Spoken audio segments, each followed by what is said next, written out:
Tom Aspinall has broken his silence once again, but this time there's no hint of annoyance or ongoing debate. He's made it plain. He's finished discussing Jon Jones. That old one. Living his best life, mate, isn't he, in Thailand? So everybody reaches a sell-by date, don't they? Everybody's got a time limit. He's reached it, and we move on. I reckon anyone else in that position would have been stripped. I was talking to Adam Caffel about it the other week. Yeah, seen it. He should be stripped now. It obviously was a bit annoying at the time, but it's all in the past now. We're moving forward. Everything's good. We can get fighting again, and I just want to get fighting, mate. Do you know what I mean? He's fucking sick of getting asked about that, you know. It's it's not the best. You know what? It's better now because I do know what's going on a little bit, and I am going to fight soon, so that's nice. But for like the last kind of 6 months, I've just not known what's going on. Do you know what the worst bit is? Like, you know this yourself. It's like money, fame, titles, rankings, all that aside, I just love fighting. Yeah, exactly. I just like fighting people. That's what I got into it for. I didn't get into it for anything else. All the other stuff is just like nice to have on top. I want to be the best fighter I can be. I love it. I'm in the gym every day. I just want to fight. That's been taken away from me for like nearly a year now, and that's got nothing to do with me, which is, it's a bit frustrating, to be honest, but we are nearly over it now, which is good. The fact he's not stepping up and fighting yet, he's let the whole MMA fan base down. I couldn't have somebody else saying that they're going to beat me and not at least fight. And then if I lose, I lose. At least I tried my best. And it's even more in that case when you're the reigning heavyweight champion of the world and you've got someone holding. It is crazy. Heavyweight it is a crazy situation, but there's a lot of politics, isn't there, in the UFC at the top levels, and it's just like out of my hands, so there's nothing I can really do. Following all the vague posts, constant postponements, and championship controversies, and that he's ducking Tom Aspinall and stuff like that. He said, I spoke to the UFC a long time ago about what my future plans are. I haven't really worked out since my last fight in New York City. Honestly, I believe it's in the UFC's best interest to keep presenting me as the company's champion, not Tom. And then he goes on to say, I've just been playing the role of the company man by doing nothing at all and holding all the position. And truthfully, it's been incredibly lucrative. I've made more money off of Tom being the interim champ than Tom has himself. It sucks to see the rest of the division get slowed down like this, but that has nothing to do with me. I don't pull the strings. Well, it does have everything to do with you, Jon. You are the champion and you're the guy that should fight, that should defend. Even Dana White has chimed in lately, admitting the situation isn't so simple. It's a conversation we've had many times now, the Tom Aspinall, Jon Jones fight. It's a bit different now, right? Because Jon's been tweeting a lot about the fact that he's told you his plans, he's ready to vacate the belt and all the rest of it. He said he's ready to vacate the belt? He said he doesn't care if you strip him, he would vacate it. Crazy. Yeah, I've been busy. I haven't been keeping up with the gossip. He comes back, he's either back today or came back yesterday or whenever he's in Thailand. So he's home. We'll be home tonight, Tuesday. We'll figure this out. But if he doesn't fight Tom Aspinall and he does walk away, do you think he's ducked him? Tom Aspinall's the guy. He's the guy. Listen, if the guy wants to retire and doesn't want to fight, nothing you do. I didn't want Habib to retire. I thought DC should have stayed in it longer. So it's none of my business. I'll do what I can to make the fight if we can. If he's talking that crazy. I didn't realize that. It was kind of crazy how much interest Jon showed in the Francis Ngannou fight. Like, there was some tweets going back and forth. What would happen if he came to you and says, like, I'll fight, but I won't fight Aspinall, I would fight Ngannou? Would you even be interested in that or no? I don't have Ngannou on her contract, and Aspinall's the guy. Right. If you were put in the position, would you maybe try to get Ngannou back in her contract or no? Probably not. To clarify, you said that Jon agreed to fight Tom, yes? Jon agreed to fight Tom? Is that what you just said there?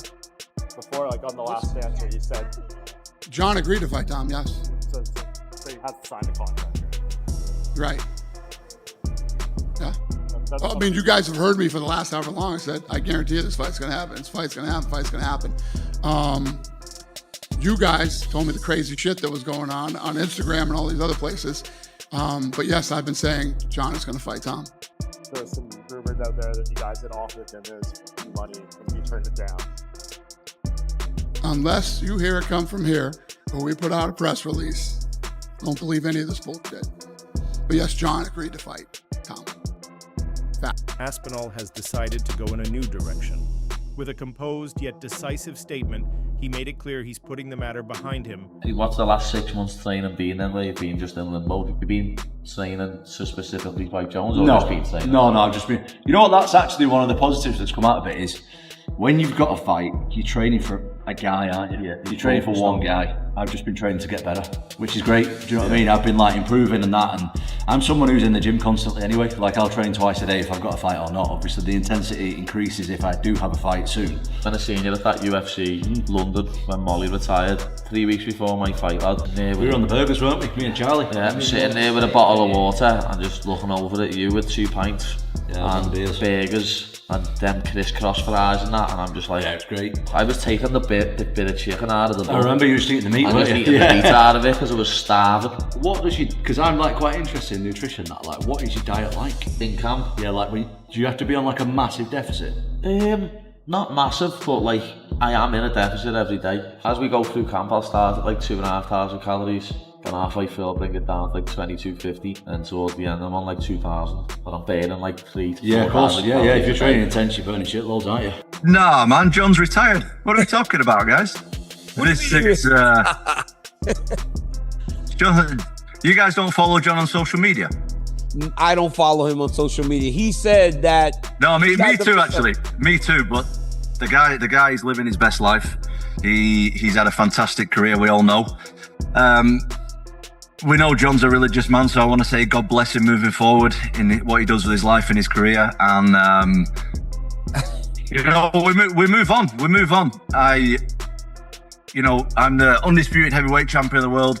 I'm ready to take on all comers, get this division moving again. Us guys have been waiting around too long. You know, the contenders are getting sick of it. Everybody's getting sick of it. Even the fans are getting sick of this stuff. So John's retired and it's time that we move on. He's done sitting on the sidelines and refuses to be pulled into another publicity stunt, while Jones keeps stirring things up on social media. The UFC is about one guy being the champion of each division. I defended the interim once already. It's almost unheard of, that. It's unprecedented.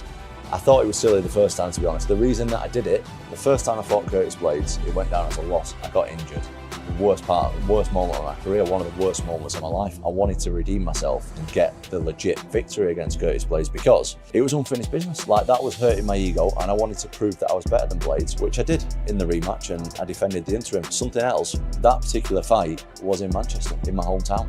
I wanted to fight in my hometown. I don't know if I'm ever going to be able to do that again in front of a sold out, brand new Co-op Live arena in Manchester, England. I don't know if I'm ever going to have the opportunity to do that again. So for them 2 reasons, that's why I defended the interim. I'm not doing it again. Like, I've cleared out the rest of the division, undisputed, and that's it. I deserve a shot at being known as the best heavyweight walking around on planet Earth. It doesn't matter on the opponent, undisputed. And truthfully, many fans are backing Aspinall's stance. Meanwhile, Jones has been tossing out veiled jabs, cracking jokes about vacating titles, hinting at a possible showdown with Francis, and downplaying the value of the interim championship. Being completely honest, I feel like Tom's been such an asshole that I don't want to do business with him. You know, it's just like his fans have been so annoying. And obviously you don't get this far in a career being affected by fans or whatnot, but he's just an asshole, you know, with his, you know, he's 30, so he's from this influencer generation where you hop online and the t-shirt sales and all that. I'm past that type of stuff. I'm like, bro, if you had a little bit more respect, then maybe we could have worked something out, you know, but I just don't even want to do business with him. You know, at the end of the day, this is a business. And fighting me gives him an opportunity to change his life forever. And I don't even want to give him the opportunity. Like, he just played his cards wrong with me personally. And you know, I'm 3 years from being a 40-year-old grown man. You know what I'm saying? It's just like, the press conference, going through the whole shebang with him, I'd rather not do. But Hater on the other side, respectful, cool, barely says much. It's like, I'll do business with you. I would risk it all with a human being like you. You actually have the accolades to back up your shit. This other guy is just a big mouth who's hot today. There's been so many guys who's hot today who are just gone. You know, Sergey was in the same position not too long ago. Now he's starting to fall off already. I've just been around this sport too long to give a big mouth who's hot today the opportunity. Okay, so I feel like narratives have been created that just truly aren't there. You can't duck a man that you were never scheduled to fight. It's like saying you got turned down by a girl who you never even hit on. You know what I'm saying? It's like me and Dana and Hunter have never sat down and talked about Tom Aspinall. He's never been on my radar. I mean, just a moment ago, it was him and Sergey that was fighting. And Sergey could be in this position right now, and I would still be in the same place. I've beat people my whole career, and once I beat them, like the show just goes on. I get that Tom is an exciting fighter. I get that finally, after 16 years, we found somebody who's 7 years younger than me and 30 pounds bigger than me. Like, we finally found someone who may give me a great challenge. And everyone wants to see it so bad. But for me, it's like, what's in it for me? He changes nothing if I beat him. But this time, Tom isn't taking the bait. While Jon works to steer the conversation online, Aspinall is keeping his focus in the gym, staying ready and letting the MMA community speak on his behalf. Jon Jones's demands of money for the Tom Aspinall fight were met by the UFC. They gave him what he was looking for, and he still said no. So he just doesn't want to fight Tom. They literally, according to Ariel, who hates the UFC and would not make this up to make them look better, according to Ariel, they actually gave Jon Jones FU money that he was looking for, and he still turned down Tom Aspinall. So it's not about money. It's not about anything. He just wants nothing to do with Tom.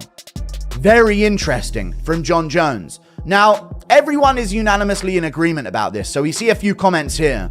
But the problem is there's still a lot of people and a lot of people that are always going to be talking about Jones and not accepting what should happen here. Logic should dictate that Tom Aspinall should fight Jon Jones. And you see by these comments, that's cool and all, but I thought Dana made it clear we won't do business again with Francis. He won't. Dana is not going to accept this. Ngannou coming back to the UFC. The UFC could consider it, but again, he's got one more fight on his contract at PFL, and that just can't be dealt with in any other way other than him actually fighting out that contract. None of it matters if Jones still has the belt. It's just another guy waiting to fight. I know it'll just be another guy in the logjam in the heavyweight division, but maybe the UFC could use this against Jon to say, listen, we can move on from you. But I don't know. They aren't. They're just going to let him ruin. We are genuinely going years without a heavyweight fight in the UFC because Jon Jones is just allowed to do that. We have never seen this before in the history of the sport. This is fucking insane. It's not about you, Jon. It's not about you. It's not about your life. It's not about your story. If you want to enjoy your life, if you want to be a part of a reality show, if you want to take that money and delay things and hold someone else's dreams back from becoming a reality, that is ducking.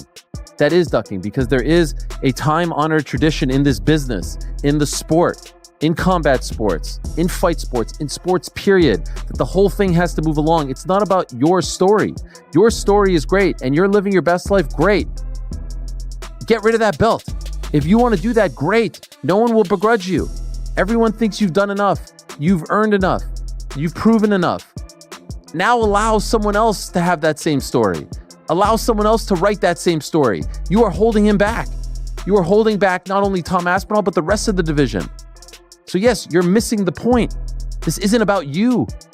It's about the belt. How many more times does Tom have to say it? He would love to fight him. He would love to be he would love to have the opportunity to be that guy. He would love it. Who wouldn't? But he just wants that belt. He wants whatever that belt signifies, whatever it symbolizes, and what it brings.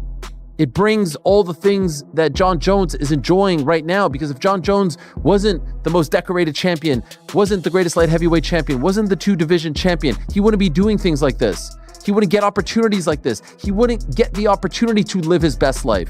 And now you are stopping someone else from living their best life. Do you get the difference? It's not about you.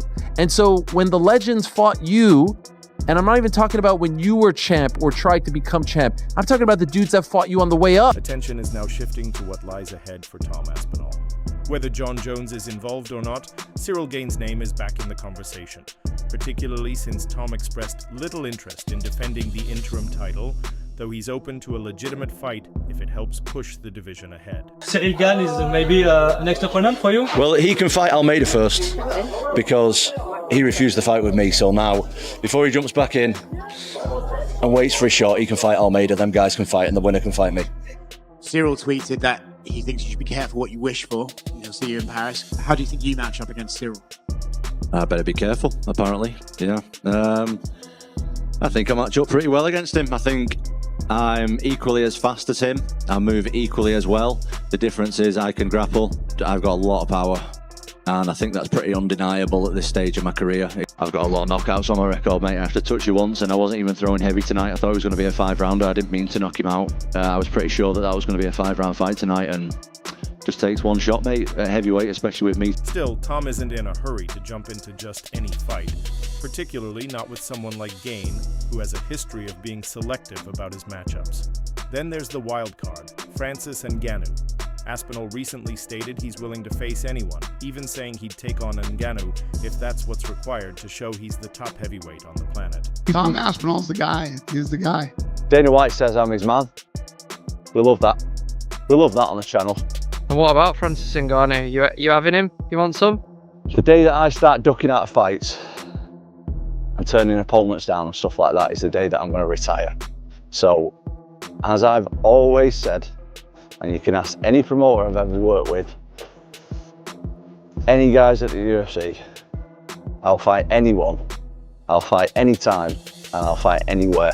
Never turn down a fight in my life, never will. The day that I start thinking about turning down fights is the day that I'll retire. So to answer the question, whoever they want me to fight is who I'm going to fight. The idea has fans buzzing, not necessarily because it's expected to happen, but because Tom's readiness to face anyone, anywhere, even outside the UFC, shows the mindset of a true champion, no matter which title he holds. Because he's making them all look like idiots, by the way, with them having to support a guy who's literally behaving like a coward as a heavyweight world champion. And it's just so detrimental to the UFC. You look at boxing right now. Boxing's never been stronger, up and down the divisions, but the heavyweight division is flying, and it's because it's being led by a great champion in Alexander Usyk, who is taking on all comers. And by the way, it's not enough to just beat his best contenders once. He beats them twice just to make damn sure that there's not a thing anyone can say about it. That's a real champion. Jon Jones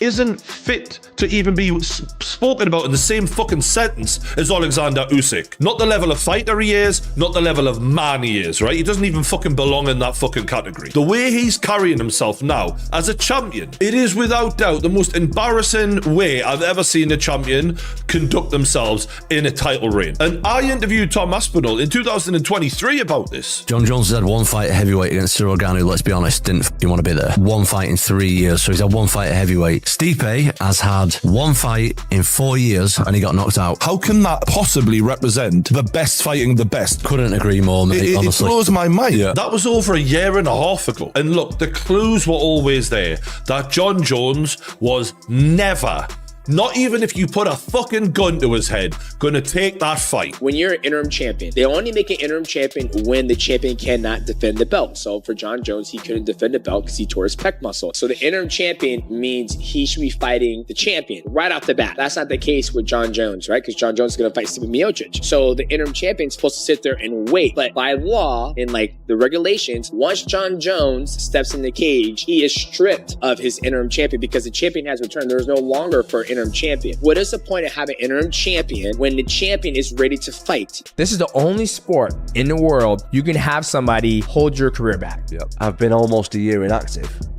with no prospects of anything. Just be ready, and we'll just let you know. Yeah. And then it's kind of difficult, like mentally, to.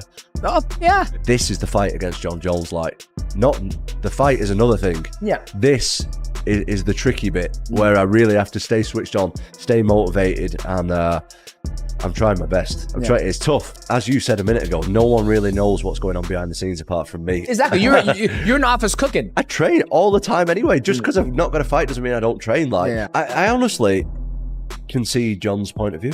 I get it. I get it. It's just about the title for me. I just want the title, that's it. Does nothing else really matter. So you're like, let me do my thing, let me fight. I just want to fight. And I think that's the respectful way to go about it. It's like, you don't care if it's Jon, and it's no disrespect to Jon, it's no disrespect to anybody out there. You're just trying to fight. I just want to fight. Despite everything, the Jon Jones saga continues to hover in the background. Tom may be finished talking about it, but the MMA world isn't letting it go. There's growing pressure on the UFC to take action and strip Jones of the title, if he doesn't defend it soon. From fighters like Paddy Pimblett to influencers like True Geordie and respected journalists like Ariel Helwani, many are calling for decisive steps. Of course, the top choice is we want to see Jon Jones versus Tom Aspinall. It's the #1 fight that the UFC could put on right now. The most interesting and high-profile fight. No one feels otherwise. No one. Not a soul. Everyone wants to see that fight. Maybe for you it's #2 behind Ilya and Islam, which we're not getting either. Or Kayla Amanda, which we are hopefully getting. But there are a few bigger fights, and Dana White himself has said it's the biggest fight in the heavyweight division. Just look at the language Jones has been using from day one about Tom Aspinall. Why would I gamble my legacy on someone like him? Jon Jones, gamble. You win every fight, don't you? You're guaranteed to win every fight. You can beat anyone. Every fight, if you're the best fighting the best, is a bit of a gamble. But you're the heavyweight champion of the world. You're supposed to go on and do that. I've never ever known a champion who tells everyone how great they are and yet doesn't want to fight the best challenger. I tell a lie, actually, I do remember one time, Tyson Fury, when he did not want to fight Alexander Usyk. Oh, he's not a big enough name. Oh, and he made all the excuses in the world. And guess what? Usyk beat him twice. And this is exactly why Jon Jones doesn't want to take that fight, because he can see what the fuck is on the way. Jones spent the majority of his career as a heavyweight, boiling down to light heavyweight, beating guys who are actually middleweight. But Tom isn't waiting around anymore. His eyes are set on the future, and he stopped chasing a matchup that might never materialize. He knows that wasting time could stall his rise. He's in his prime, prepared right now, and if the UFC doesn't step up, he'll keep pushing forward regardless. Because the truth is, if Jon Jones won't step into the cage, someone else will. And when that happens, Tom Aspinall is ready to prove to the world why he's the most feared force in the heavyweight division.